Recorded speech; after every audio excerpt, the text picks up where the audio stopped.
Looking for Madden 22 Ultimate Team coins? AOEAH.com is the cheapest and most reliable coins on the marketplace. Click the link in the description and use coupon code SPORTS for 3% off your order. What's up? It's Duke back here from Sportsgamerz.com, and we have a very special Madden 22 video for you guys today. We're going to be focusing on the defensive side of the ball. I know that everybody needs help defensively in Madden 22, and EA just put the new AP system into the game, which on the defensive side of the ball raised the AP limit to 18.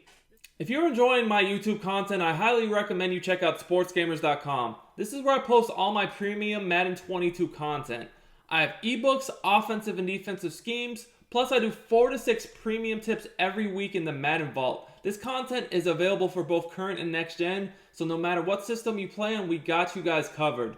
Our best offer yet is the Sportsgamerz Madden VIP membership. This gives you access to the entire site, every tip, every ebook, plus the meta reports for only $19.99. I'll post a link to it in the description and the comments. Make sure to check it out for the best tips and content available at the best price anywhere. This is a huge change, so I'm going to be going over the changes and what I recommend using your AP on so you guys can win more games and get more stops defensively. So, guys, I will say that EA is definitely trying to make this a more defensive game because they raised the AP limit on defense to 18, but they kept it offensively the same, but they made Escape Artist's AP much higher significantly to try to make defense better, buff defense up. Now, so the one thing I'll say about the defensive changes specifically is that the edge threat elites, they did go down an AP point, so those are interesting. Personally, I'm not recommending using them. I'm going to show you guys what I recommend using and also just some general thoughts on different things you could utilize, again, to win more games. And the really interesting thing, though, is inside stuff. They said it was supposed to go down for run stopper, archetypes, and speed rushers. Well, guys, this is weird because, I've put inside stuff on some guys that you would think it should only be 1 AP, but it's actually been 2 AP today on this update. So I'm not sure what's going on with that. I think it's probably a bug with the EA system at the moment. I'm thinking they'll probably get it fixed, hopefully. But it's weird because I've seen guys that it should, according to the update, have a 1 AP inside stuff actually be 2. So that's kind of strange, but it is what it is.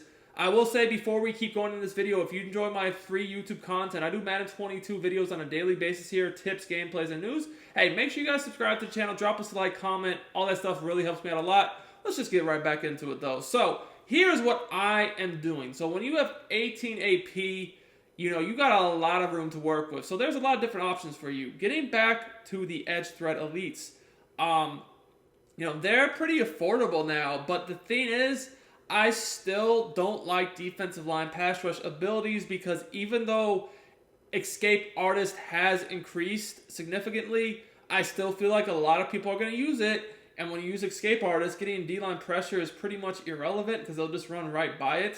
So I'm not really going to look into that too much.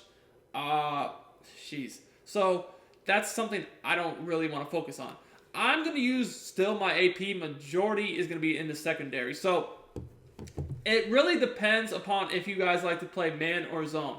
I like to do both, but I'm telling you guys, a lot of people are saying, oh, well now, you should use a lot of one-step aheads and deep route KOs, that we have a higher AP limit. And I will say deep route KO is definitely OP. I definitely like that ability, but one step ahead I'm not a fan of. I've used that on Cordell Patterson, the out-of-position cornerback, a lot this year.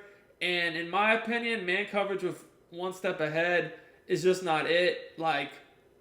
From what I've seen, it doesn't make man coverage super glitchy. What it basically does is if someone has a route tech, it will cancel out the route tech. That's my opinion on it. I don't really feel like one step is worth it. On the other hand, I do like deep route KO. So if you play mostly man coverage, I would probably use a combination of acrobats and deep route KOs. So that's not what I'm doing.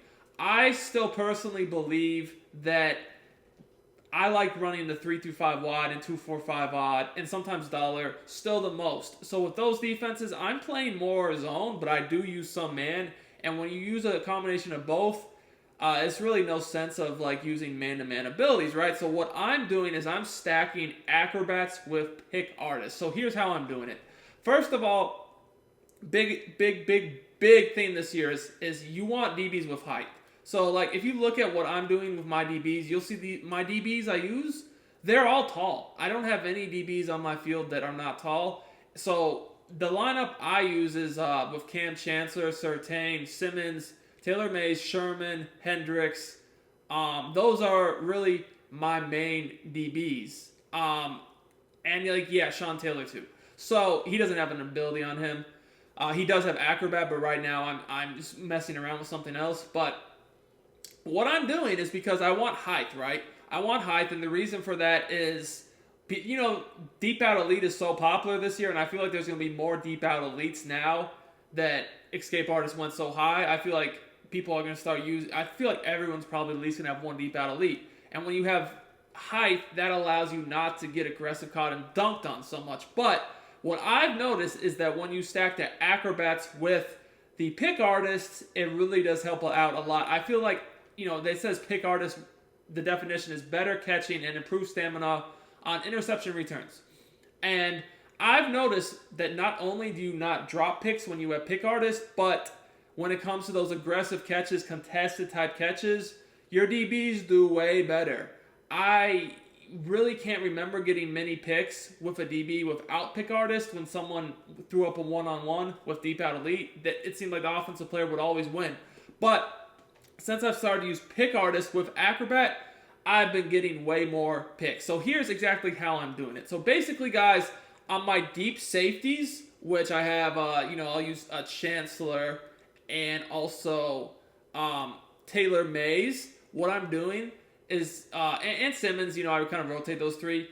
I'm basically using pick artist and acrobat on my safeties and my outside corners. Now, my outside corners, they tend to be a combination of Sherman or Simmons, and I've even messed with putting the newly upgraded 99 Cam Chancellor there because, again, of the height. I have the acrobat and pick artist on them as well. Now, for my slot corner, I've been using Surtain there lately. I only have acrobat on my slot corner. Now, I could do a different combination of this, but the reason why I don't have pick artist on him is I don't feel like it's as important in the slot, because most of the time the slot's going to be, for me, because I don't play a ton, I do play man, but a lot of zone. The slot guy, he's going to be more underneath, so he's not really going to be getting dunked on like the outside corners or safeties could be. Now, the guy I normally use is Ted Hendricks. I have acrobat only on him because I don't really feel like I need pick artist on my user. Because as you guys know, your user doesn't really drop interceptions like guys you click on too well. When you're using someone the whole play, they tend to catch the ball a lot better. So that's the basis of what I'm doing. The thing I'm messing around with is this inside stuff. Now, again, they told me that inside the notes for the AP update said that inside stuff on certain archetypes should have went down to 1 AP. I'm not seeing that in the game from what I've found. I had guys that I thought it would be 1 AP when I started to mess around, and it was actually 2. So that kind of messed up what I was doing. But because I have the extra AP now, I'm actually using inside stuff over having another acrobat. Yes, I could have another acrobat, but I don't find it as necessary. I don't think I need to have, because right now I have 1, 2, 3, 4, 5, 6 acrobats. That goes for my user. My 2 safeties, that's 3. The outside corners, that's 5. And the slot corner, that's 6. I use, a lot of nickel formations where I'm rushing 4 or 5. So I don't need to have, an outside, one of my sub linebackers that sometimes splits in, sometimes not. It's nice to have him on acrobat, but to me it's not as necessary. I definitely like having inside stuff this year when you run a lot of nickel or even dollar formations. Having that on the D tackle makes it a lot easier on you defensively, because now it's not just all upon you to gap shoot and stop the run. When you have an inside stuff, it's going to make them double team your inside stuff, which then just makes run defense just way easier overall for you. And honestly, a lot of these inside stuff guys, even when you double team them, they're just so, like a Seymour, he's on a Raiders team and the low 90 speed. A lot of times they just get off the block anyways, and, to me, it's very effective. I've went away from the Cordell Patterson. Again, I used him a lot this year. His one step ahead combination for the 3 AP with the acrobat and all that was cool and all. But I just don't feel like the one step ahead does much unless you're going up against a guy who actually does use a lot of route text, which, you know, a lot of people are saying that, ooh, I'm just going to switch to man-to-man.